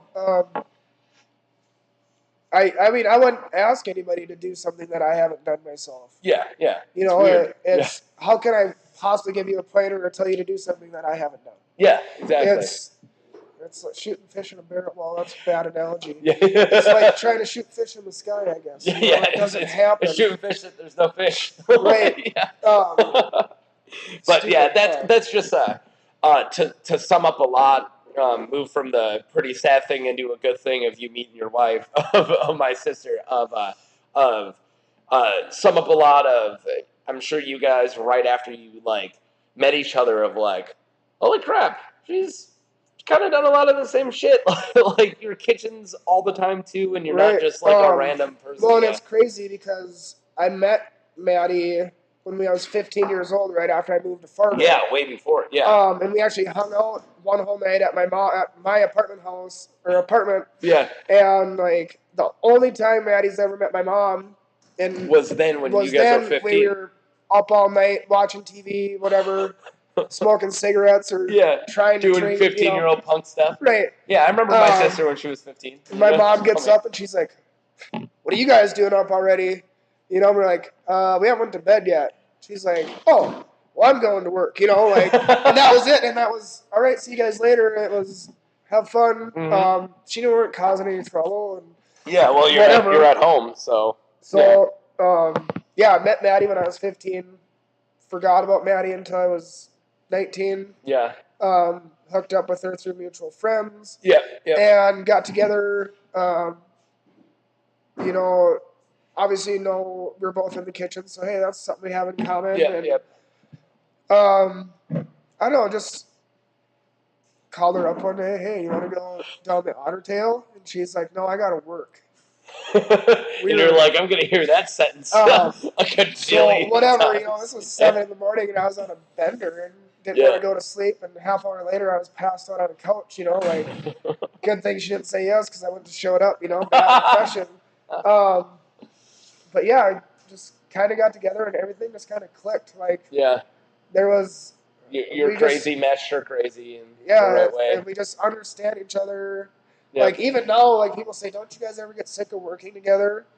And it's the complete opposite. Like I'd rather work with her, even though I know her ups and downs, and you know, and she knows your ups and downs, and right. I would still much rather work with her because it's so much easier. Yeah, we know each other's moves. She has 1,000 things she's doing, and you got 1,000 things. Right, and we can literally communicate with each other without even saying words. Well, honestly, you guys probably talk to each other less than you guys talk to anyone else when you're running everything because you probably do look at her like, oh, she's doing this and this and this right now. And she looks at you like, oh, he's doing this and this and this right now. In the kitchen, the gist of our conversations is, where are you at? Yep. What do we need? Well, the funny thing, what that did to all the servers who are like coming up, like the 16 to 15-year-olds who work here, is one of them who was working just will walk out and go, all right, where are we at? Yeah. I'm like, this isn't a kitchen. Like, I don't know, I got tables and she's got tables. What do you mean, where are we at? We're serving. We got an open table there, we got an open table there, we got fresh people sitting over there. I just want to be like, bust the table until somebody walks in and get him first. What do you mean, where are we at? Right, yeah. But no, that's literally the gist of our conversations, unless it's a Sunday afternoon or a Monday afternoon going, what are we going to have on the menu this week? You know. Yeah. But yeah, we work so well, and we just. So I know you got a lot of time between meeting her and then where we're at the restaurant, but I wanted to sum it up. So fill in the gaps. So a bunch of different restaurants. Right after we met, I worked three other kitchens, and that was Sushi with Maddie. Yep, which was awesome. I worked at the Ramada for 5 months as a sous chef of banquets, which sucked because it was opening up bigs. And then after Really, that, as a sous chef that was opening up bags? it was banquet kitchen. So everything. So why would he even be called a sous chef if you're opening up bags? Like that Because just it's part of the brigade. It's the kitchen brigade. Yep. The executive chef, you know what she did? She carved melons. Yeah, but this particular brigade is just kind of crappy. It's stupid. It's just a shit right, brigade. But yeah, she was the exec in the banquet kitchen, and she was a carved prep cook. melons. I mean, she did a lot of other shit. Yeah. She did ordering. And I bet she was overqualified for it. I bet everybody was. She did. I mean, yeah, she did ordering and she did numbers and she did that shit. But at the same time, like when it came down to it, like I did all the hot food. Yeah. Everything. Like wow. My first week there was doing a Mardi Gras themed dinner for 250 people. And it's like, so crawfish etouffee it is, you know, like dirty rice, jambalaya. Like, they're like, you can make this for that many people? I'm like, you got like a 400-gallon water pot over there that I can make anything in. You got like a 30-gallon tilt skillet over here that I can make 80,000 pounds of, you know, like in doing all your jobs where you've been on a small scale, you just times it by 100. You can do anything with a big kitchen. I got bigger equipment. I can do bigger things. You know? Like, let's do this. But no, that sucked because I hated opening up bags. Like it was already cooked roast beef and put it in a pan and add some water and stick it in the steamer so it's hot. Or you know, it's like the only thing that we actually made there was mashed potatoes. Wow. Like, they'd get raw potatoes in, and they had a big peeler that you just dumped them in, and it spun them around. And you got to mash them and everything? Yeah. Wow. Put them in the steamer. That was the best way to mash potatoes. Fancy. I'm not even going to lie. Like, if I had a steamer here to mash potatoes, you would do it? I'd be in heaven. Like, seriously, 10, 15, 20 minutes, and those potatoes are done. And you could just... Yeah. Wow. It's. I'm pretty sure that's what they had at... they had something like that at Doolittle's. We opened up, it was like a little mini oven. You had a perforated pan. We threw them in, and then it was only like 20 minutes, and then we just bang. Yeah, or we tossed them in a big masher. Yeah, that was steam. Did you say Cleveland on it? I think so. Yeah, I mean, Cleveland that was like steamers. We got there you go. No, like for real, that's the brand name of it. It's Cleveland and they make steamers. God, yes. That is horrible. So after Ramada, got the sous chef at Usher's in Moorhead. Yeah. Sous chef there for about a year and a half. We're gonna be a fan on. I hope you guys are okay with that. Moved up to executive chef after that year. Yep. So Usher's was probably for both of you guys because you both worked there, which is how long you've been working together. Let's flip back to you and Maddie's rhythm was even before Usher's. Right? Yeah, it was. I was working at Hodo. She was part-time at Usher's and working sushi time. Yep. So and then you did sushi time. Right after we had our son Zane. Yeah, you flipped the sushi time. We needed more income, so I'm going to pick up a second job. Well, and also, it was probably more the experience of rolling sushi more than anything else. Too, and Shane was an awesome guy. He was a great guy. He was the guy who ran that place. Super awesome. One of the coolest. Yeah. So anyways, Maddie's like, why don't you get a job at Sushi Time rolling sushi with Shane? And I'm like, yeah? Yeah. What? Yeah. So she, trained me at the sushi place, and that's kind of when we started, the working together. And then shortly after that, like I said, went to Ramada, and then I was still working Ramada Sushi Time. Mm-hmm. Left the Ramada, Usher's, and then Usher's and Sushi Time just became too much. So I quit sushi. So you went right to Usher's? I just went strictly Usher's. But I was doing 10 to 12-hour days. Did you start right at sous chef at Usher's? Yeah. And that's what I thought. The existing, or the executive chef before and the sous chef before us. Yeah. The head chef, executive chef, called up our boss at 4 a.m, drunk as fuck, and told her that he quit. Wow. And he also goes, and by the way, Danny put in his 2-week notice like a week and a half ago. So he's also gone at the end of this week. Jeez. So here sits Nancy, the owner of Usher's house. Who was an awesome person, by the way. Great lady. Yeah, great lady. Yeah, she let me, when I was on my couple weeks off of college and I'd come back, is I did a cleaning job in the morning there. That's right. And I remember the nice things my sister would say is like, she's overpaying you. I was like, well, she chose it. She's like, whatever. She's overpaying you. It's like, well, Nancy's awesome. So she's sitting here with a kitchen staff, and but no chefs. Yeah, no chefs. So I got and a hell of a menu and a hell of a kitchen and one of the best places to eat. The venue. Yeah. I would say venue itself by far, was great. the venue itself was Yeah. top 2 in Fargo Moorhead. Oh, yeah, easily. The only ones that would come close would be the Hodo Rooftop, which is fantastic. Which is insane. It's awesome. Yeah. And other than that, I mean, everywhere else you're staring at parking lots. Yeah. Or big, giant brick buildings. This is the closest thing you have to a view in Moorhead. Right, Usher's House, you have to look at the trees, and the river, and just everything about the place was fantastic. Flat, nothing town that is like the closest thing. Right. It's like, hey, there's a tiny little river basin. With the whole Maddie working at Usher's, obviously, we got to work together a lot. She was the lunch chef, and I was sous chef, so I'd get there about noon every day. Help with lunch rush. And she started, I remember I started working at the factory when she was already there, and I was biking by there through the winter even, and I remember biking there if I had like an 8 o'clock shift. Right. And I remember getting there. No, I wouldn't really stop. It would stop after work. There you go. So if I got off work at 8 a.m., I would stop there probably 8:30. And in the middle of her getting ready for the day, she would make me bangers and mash. Right. And I would sit and I'd eat, or I'd bring it back to Leslie. It was when I first met my wife. And I remember that just being the best, where she put this, I still think about this. So it was a bangers and mash, and on the mashed potatoes, she had like a blueberry Stilton cheese. On the mashed potatoes. It was like a cheesy, fruity mashed potatoes. I still think about this. We used to do the meatloaf poutine. We had the green bean fries and the meatloaf, and then we did the gravy and then the blueberry Stilton on top of that. That cheese was nuts. It melted in such a good way. It was like literally melted fruit. I can't explain it. Like had the consistency of cheese with this powerful fruit flavor. Put that in mashed potatoes. It was great. Right. Okay. We're never going to make it to Fort Ransom, so... let's get to Fort Ransom now. Okay, here. Let me run us. So, you went from Usher's. You were there for a long time. One kid became 2 kids, which was with Cruz. And then 2 kids became, as you moved to Lisbon, became 3 kids. Yeah.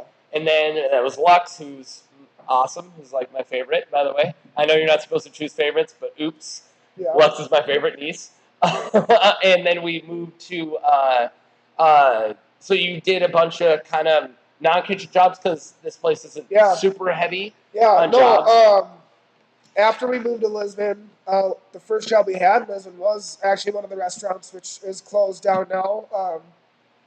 But we worked there. I worked there for 2 months, and I was promised one thing and give it another. And I kind of took that as a slap in the face because of where you were, where I was, and how I was trying. You're not going to get an executive chef job. I wasn't just going there to cook her food. Like, specifically, was hired on to help make her food better. Wow. And change the menu. Well, it came out from being my nightly specials that I had come up with to the menu, becoming menu items. Yeah. And they're bringing in items that I don't have food for. Wow. Like, the one now specifically is the LB pasta. Yeah. Which is one that I made since I worked at Usher's. Yep. Which is I always call it, whenever I'm serving tables, I always call it the adventurous pasta because it isn't something anyone's ever heard of before. Right. The LB pasta. So, here, break down what the top 4 ingredients That's actually only got about 5 in it. Yeah, anyways, I know it's not a lot. So it's onions, mushrooms, jalapenos. You can add either chicken or shrimp. Yep. And then you get your spiciness from the sambal, which is a red chili paste. Yep. And you get your sweet from honey. Yep, honey. You glaze everything in that sambal honey mix. You add your cream and just reduce it. So the good thing about this is you get the jalapeno flavor, but the honey cuts a lot of the spice. So you get that really good jalapeno, just garden fresh. Jalapeno is so beautiful if you get past the spice. If you don't like it. And I mean, sometimes you get those spicy jalapenos and you get people that go, this is a little spicy for me today, Andrew. And I said, I didn't have any control over that because Did you chop into the jalapeno and it wasn't covered in honey? Right. Yeah. No, it's just... But I always tell people, if you want a really good pasta that you're not going to be scared by, grab your guys' lobster mac. Right. Is what I say. Right. It's a mac and cheese. It's nothing never seen before, but it's amazing. But if you want to be an adventurous pasta, that LB pasta is the way to go. Right. It just is. So where were we at before that? You're working at the restaurant in Lisbon. Right. Oh yeah, they were taking my specials or different menu items that I was running for specials and adding them to their menu item. Asking me to cook them pastas without having half the ingredients, which I realized if you don't have jalapenos or mushrooms or the dried cherries was a big The one. dried cherries, yeah. We didn't have that. You know what I mean? So these people order the food, and I go, I can't make this. They're like, well, it's a menu item. I said, when did it get added to the menu? Well, it's not technically a menu item. It's just written on the board. That's not how it works. But so, like, this marker board became an extended menu of just my food. Yeah. And I was like, no, this isn't your food. Yeah. This is my food. Yeah. That obviously it's not mine, but yeah, nobody else around here is doing it. So I am doing it for you. Yeah. And her menu was like a Bible. Literally, it was a novel to read it front to back. It was a trifold booklet. Which is always intimidating. It's really hard to even order food at places like that. Just the fact that nothing on the menu was fresh. The only thing that was fresh was her cut steaks. Yeah. But she got them pre-cut, pre-packaged. Yeah. But they came in fresh weekly. Yeah. Right, you tear it out of a bag and you throw it on the grill, or you cut it up into chunks and you fry it. It's like, why am I rooting these steaks? I mean, cut them up into tiny bite-sized pieces and say it's steak tips. So it was pretty much everything was just at heat. Right. It was, which is the worst thing for a cook to want to do. A lot of it was pull it out of the freezer and nuke it. Oh. You know, but it wasn't. And I mean, if you're pulling stuff out of the freezer, you can still do it and keep it in a fresh manner. Yeah. But some of this stuff was put in the freezer 6 months prior. Yeah. And the whole time I was there was like 4 menu items that I never even made because nobody ordered them, or I didn't know how to make them. Yeah. Or I didn't have the stuff to make them. Like, it was the only place where you could go and get barbecue ribs and chicken Alfredo and an order of Idaho nachos. Yeah. You know what I mean? Like, and that's kind of like what we are here. Now we are. Yeah, to an extent. Like, yeah. But I'm not, their beans were dump it out of a bag and add water and mix them, Okay, let's move from that place. We're running out of time now. Okay. So we're moving from that place.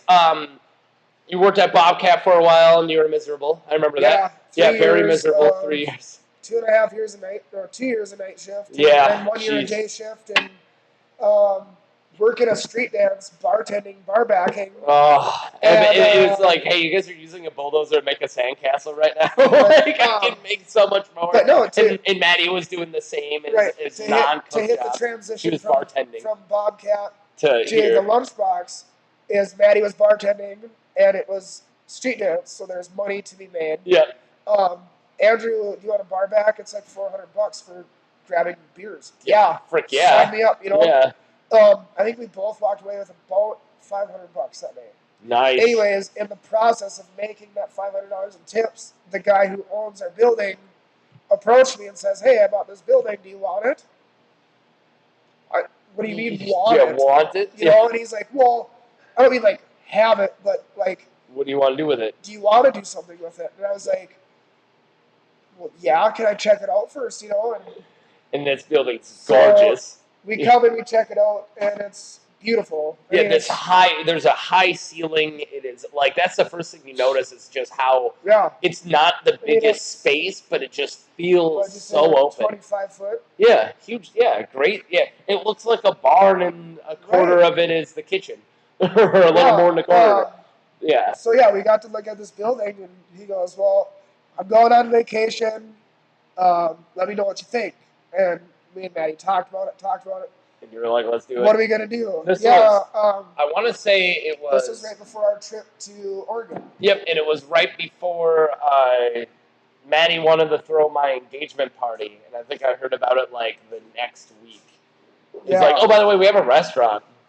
What? In the entire time, she was like, she was very, aggressive with the engagement party right away, and then it turned into me being aggressive because she kind of and then she's like, "I'm really busy with something I don't really want to talk about yet." And I was like, "Okay, but what are we doing for the engagement party?" And then about the next week, it's like, "Hey, by the way, we have a restaurant." Like, what? We're opening on Sparka weekend.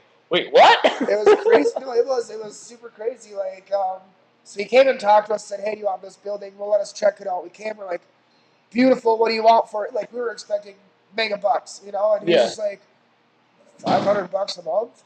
And what? That's less than my house payment, you know. So I'm on board. Like, hell yeah. Holy crap. But let's just set this on. It's like the smallest payment. Can we just set it on the side burner over here for a second? Because we got a week-long vacation to Oregon, you know. And we're literally on our way back, like driving through the mountains, like spotty service, and Chip's trying to call me. I'm trying to call him back. And you're working on this deal on back from a vacation. Well, because they're like, "Are you guys interested?" Because we got other people that are interested in the building. So we're like, "Shit," you know, like, "Oh shit, what are we gonna do?" Like, Maddie, are we really gonna do this? And she's like, yeah, you know. And it's like, what do we gotta do? So then I'm on the internet, like, searching, how do I start a business? What do I gotta do to get, like, opening a restaurant for dummies? Right. Basically, but it's like, you know, legally, what do I have to do? I gotta get a trade name. I gotta get permits. I gotta get licenses. Yeah, which is the most what am I looking for? Intimidating thing with a business is like codes and OSHA and what do we got to do? Blew my mind. Yeah, absolutely blew my mind. Like, and so I have no like. So this is what the owner gets paid for? I thought they just sat back and got money. I have no knowledge of, you know, starting a business. I'm just looking online. What do I do? And I'm finding everybody. This is what I had to do. So I'm going through the state offices of North Dakota, like, oh, I need this. So I'm just starting printing shit off, like papers. Print them off, send them in. Print them off, send them in. Oh, this one's a $15 fee. Oh, this one's $20. Oh, this one's $50. Oh, this one's $100.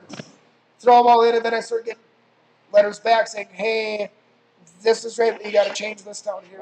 This is right, you got to change this down here. And then it's like, well, who are we going to get to write us checks, like payroll? Yeah. So we go to payroll place, and the lady's like, how did you start all this stuff? And I'm like, I just printed stuff off the internet and just started sending them in. And she's like, you did like 75% of my job for me. And I'm like, I have no idea what I'm doing. Like, you're saying like, cool, the first day's free then. So I go, can you tell me my taxpayer number then? And she's like, oh yeah, it's right here. You know, like, show it. And I'm like, awesome. You know, so like I got the other half of what I missed, and she helped me like so much stuff. And even my boss from Usher's house, like, hey Nancy, how do I start a business plan? Yeah. And I was literally on the phone for the first week of us trying to get this place going. I was on the phone with her every night for at least 2 to 3 hours. Wow. She lived in Fargo North Dakota. I lived down here, and it was, how do I do this? Well, if anyone knew how to do it, it's her. She ran Ushers for brilliant. The lady was really good business. Very good businesswoman. So she literally started me at the bottom and said, hey, this is what you're at. This is what we got to do. This is what we got to do. And it just kind of step up. And how do I find these certain numbers? You do this, you do this, you do this. Okay, so we got everything. Here's Sabaka weekend. And then our opening weekend of the chairs weren't right, the tables weren't right, and we're like, let's freaking do it. Yeah, it was literally a Frankenstein building in here too. Oh, yeah, well, we had lawn chairs between tables and chairs. Like, we had wood chairs, we had plastic like poolside chairs.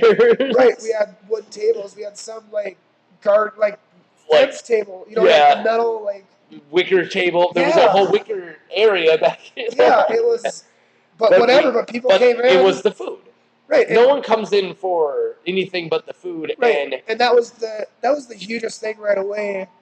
Is these people came in and sat down and ordered our food, and they literally thought we had been here for multiple years. Yeah, no, they thought like, hey, when do you guys remodel? I was like, are you kidding me? Like, we're not even ready for today. Like, we're not even fully open. Yeah, that was our soft opening. Was like the next week. Yeah, you know, but you knew Vodka weekend was like, weekend. Well, right, and talk about baptism by fire. We got rocked. The amount of and it was the first time I ever served tables. Right, the amount of foot traffic that comes through is insane. And for us to start out that weekend and get our name out there like that was phenomenal. And then the year returning, you get returning customers that go, oh, this place was awesome last year. What are they going to do this year? You even hear that this year. So this is Vodka 3. We're like, hey, you don't recognize me? And I'm like, what? They're like, I feel like we know each other because I've been here 3 years. I'm like, you're face number 5. Like, I don't care. I don't know who you are. Yeah. So I've been telling people all day, like, y'all look the same to me. Like, Right. I'm sorry. It's You're all craft white people. They all look exactly the same. right. Like, some have gray hair. That's it. Like, Yeah. No, it was just crazy. It just absolute. What I like to, how I call it or see it is a controlled chaos. Yeah, that's what this place, especially this weekend, is. Yeah, the Slavaka weekend that's what it is. I mean, and you need people who just say, "Fuck it, let's do it." Right. And you've got a pretty good just vodka crew comes in. Right. Well, Dawn couldn't make it this year, but she did the first 2 years, and then Leslie, that's my wife, made it this year. She took over for Dawn, and then like a lot of Leslie's friends, or I said Leslie again, a lot of Maddie's friends come in, and it's just like, let's kill it. And now you actually have your normal staff, right? So. And now we're more supportive. Yeah, so now when like the OG Savaka crew comes around, like they all hate us. We can we still do our thing, and then we bring our staff in, and we're actually able to get a 2-hour break, which was amazing. I napped yesterday during Vodka weekend. Right, by the way. Like imagine. So remember, that was amazing. The first year we did this, we did all day straight. My brother went and napped in the office, but that's it. We were living in Lisbon, so that was a 20-minute drive here and there, morning and night. So we were up at 5 in the morning. Mm-hmm. We didn't leave here till 11 o'clock at night. Yeah, and then we were stressed out, so we had to go get a drink. And you guys didn't have a bar yet, so we had to go to the Lisbon bar because we needed a drink before we slept. Right. And then next thing you know, we get 3 hours of sleep, and we're back here. Right. Yeah. For another. That was a good one. We gotta wrap it up. So a couple things I want to say about the restaurant if you guys have never been out here. So here's the joke I've been saying this all weekend, and I've been doing it this summer. So I worked here this summer when I took the summer off from the factory. My joke is we do everything from scratch here. It's not because we care; it's because we forgot to buy freezers. It's like we can't freeze anything. Right. Like literally, your freezer. There's walk-in freezers at every restaurant I've ever worked at. Own one. You don't own a walk-in. You got a freezer that's like wing night. You got wings in. You got a double door freezer that's like 9 cubic feet. Yeah, small. Yeah, it sounds like a big freezer, but if you've ever seen a restaurant, this is a small freezer. Right. Yeah, and it's the wings for wing night. It's like a couple of your different and it's not even just the wing. It's only our boneless wings. Yeah, Our wings come in fresh. The bone-in wings come in fresh. And everything from scratch. Another thing I'll say to customers if they want to know how everything's from scratch, I use the example of the ketchup. Right. I'm saying, hey, our ketchup's from scratch. Because if we're making our ketchup, you just assume we're fucking making everything else. Right. Like, that's the bottom. That's the lowest. People, if you do it, then we're doing it. People go, well, you always say you're from scratch. Like, what do you make? I say, we literally make our ketchup. And they look at me like I'm crazy. Yeah. Like, you How many times have you been asked for real ketchup? And you're like, this is fucking real ketchup. This is as real as ketchup gets. Yeah, if you're talking about it's not out of a bottle. If you're talking about Heinz produced ketchup, that no. I'm glad you guys finally put your homemade in a bottle, though. Yeah, so we don't have to portion every single day. Yeah, that was getting rough. I mean, we still have a few people that come in and ask specifically for Heinz. Yeah. But you're gonna have. We carry a squeeze bottle of it. Okay. It is in the back of the fridge, and very few people hidden. ask for it. But there's one guy that comes in and gets it for his burgers, and a couple kids ask for it for their French fries. Yeah. Well, also just that taste is just a little too real. Ketchup isn't supposed to taste like sugar. Yeah. You put Heinz ketchup for them, in it's your vinegar. mouth. Vinegar and sugar is what they want. That's it. And that's it. Yeah. That's it. You taste tomatoes, you're like, wait, there's tomatoes in ketchup. I forgot. But I'm going to wrap it up. Any huge just closing things you want to say about the place? If you guys don't know where Fort Ransom is, it's in the middle of North Dakota. There's a state park right by. That's awesome. Yeah. You guys do weekly specials. Yeah, we do. Every month we pick a different region or area. Yeah, and you guys will do the theme nights. Theme dinners, I did sushi night when I was here. You guys did a hip hop night, and I didn't work it because I went out to my year anniversary. We gotten a crazy cookbook from hip hop. Yep, yeah, it was like Ludacris this and Crispy Duck and what was the KRS one or KRS buns instead of KRS one. It was method lamb. Yeah. Meatballs or something like that. Something like that. But no, we do different theme menus. What do I try to think? Different theme menus from like you said, sushi to we did German to Asian. Yep. So right now Chinese we're doing night to this Americans. We're doing different regions of America. We've Yeah. done Southern barbecue. We've done Texas. How great was the July 4th where you guys did all these different hot dogs? The All-American So the barbecue. All-American, yeah, and it was great, cool. Just like, which region of hot dog do you want? Do you want a Chicago dog? Right. Do you want a this dog? Do you want we an had LA dog? different Like, hot dogs, but then those are like so the cool. All-American buffet was amazing. We had or the Father's Day buffet. Yeah. We had Ribs fried walleye and the ribs baseball and, cupcakes. yeah, I mean it's something different.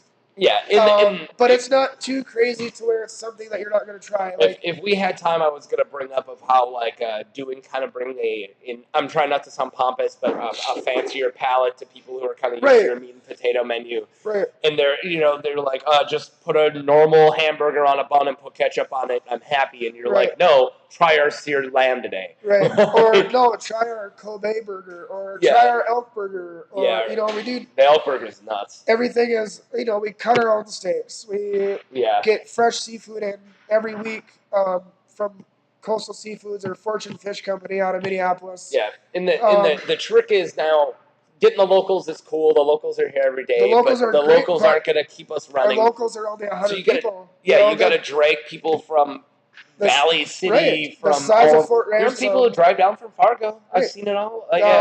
Quite often, actually. We get quite a few people from Fargo. I've seen it a lot. Yeah. Valley City loves us, even though there's a Lunchbox in Valley City, too. It's called just the Lunchbox. No, it's the Lunchbox Cafe, and it pissed me off. Because it was only a year ago. 40 miles away from here. Yeah. Like, if it was 400 miles away from here, it's totally Valley City, story. so you guys actually do share customers. We do. Yeah. I mean, their water company supplies me with my water. You know what I mean? Our Barnes County water. Yeah. But they ordered literally the same name, except for cafe instead of eatery. Like, I called the state and I was mad, and they said there's nothing I could do about it. Because they changed the one name? Yeah. All right. As much as I feel like we finally hit a stride, but as much as I actually don't want to end the conversation, I'm going to end it, and this was a really awesome talk, Andrew. Man. Is there anything else you want to say? If you haven't been here, just check us out. Yeah, definitely come check this place out. It'll be worth your time, and I'll make sure you leave happy. And if you don't like Brussels sprouts, I'll make it happen. All right. You guys have a good one, and awesome talk. Thank you very much, Mark. Yep. Give it up, get him, get him, get him, get him, get him, get him, get him, get him, get him, get him, get him, get him, get him, get him, get him, get him, get him, get him. And there you guys go. It's conversation with Andrew Johnson. He is by far one of my favorite people in the world. And now I think I'm at least 3 people who were part of my wedding are who I've talked to. So maybe I need to branch out a little bit and interview more people. But this was a good talk. I hope you guys enjoyed it if you listened to it, and I hope you guys get out to Fort Ransom because it is some of the best food I've ever had, and I'm definitely not just saying that because it's my brother-in-law and my sister's place, but it's because it's true. It is amazing food. Everything's from scratch. It is awesome. So go check that out. It's only about an hour and a half, or an hour if you don't care about the speed limit, away from Fargo, and you will not regret it. And you guys have a good one. We'll talk to you in about a week. Bye-bye. And, watch out for, it's October, so watch out for people wearing white William Shatner masks with butcher knives. Bye.